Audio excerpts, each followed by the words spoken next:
So this is our this was the stage demo location. Actually, this is you recognize the pipeline.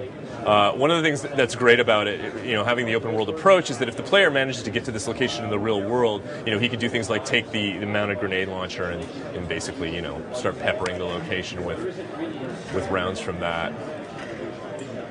So it means that there's a lot of different sort of planning and approaches that the player can take. If he wants to be extremely tactical, or if he wants to snipe, then he's going to start planning his how he goes about hitting locations like this accordingly, using the map. And so usually following the road systems or following some of these kind of shortcuts and different gullies and things, he can come to locations like this in the game world.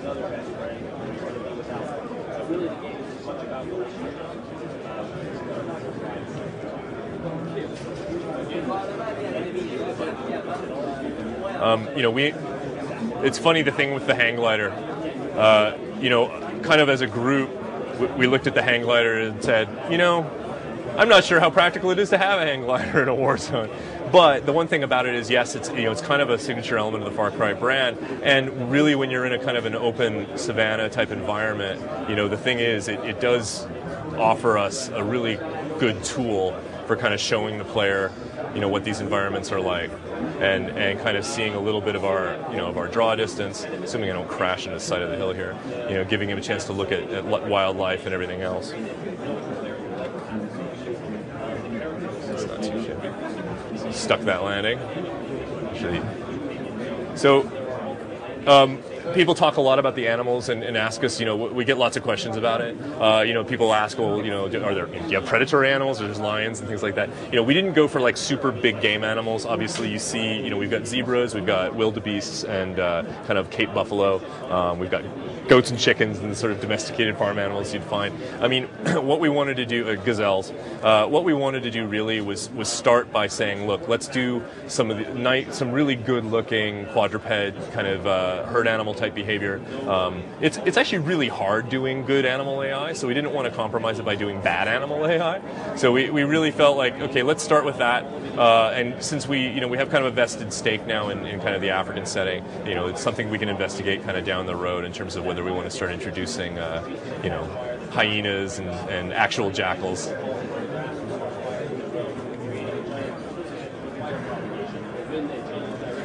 Something that was shown, we tried to showcase as well in the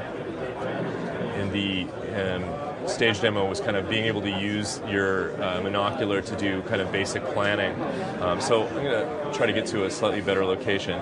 Like if I spot that vehicle, pull up my map, I'm actually just pulling the trigger essentially like I would on a gun, sort of clicking with the mouse button, and then it's sort of adding the position of all the vehicles in the camp. So having kind of like a basic intelligence system in the game is a really good. It's a tool for the player that might otherwise be kind of find it confusing to have to approach a location from 360 degrees. Find some other stuff there.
Oh. So there you go.